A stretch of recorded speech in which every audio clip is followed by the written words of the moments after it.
Buongiorno e ben ritrovati con l'informazione flash di New Sicilia. Vediamo insieme i titoli più rilevanti di questa mattina.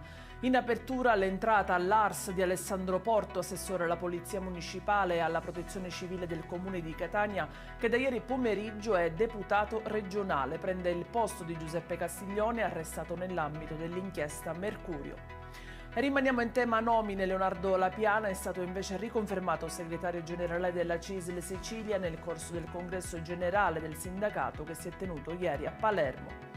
La cronaca con la condanna a 24 anni di reclusione di Gaetano Sciortino, l'operaio di Cattolica Eraclea, accusato di aver ucciso il 6 dicembre 2015 il marmista Giuseppe Miceli. Lo ha stabilito la sentenza di primo grado della Corte d'Assise d'Appello di Agrigento.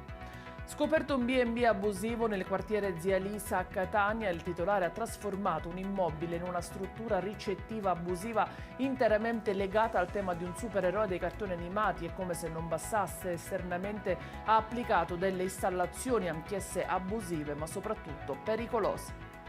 In chiusura allo sport, Pelligri avrebbe inviato un'offerta di acquisto per rilevare Torre del Grifo e il logo storico del Calcio Catania. Il rappresentante del club etneo, l'avvocato Dario Motta, avrebbe anche versato un deposito cauzionale. Adesso la palla passa alla curatela fallimentare che esaminerà l'istanza sottoponendola al vaglio del giudice delegato e del comitato dei creditori.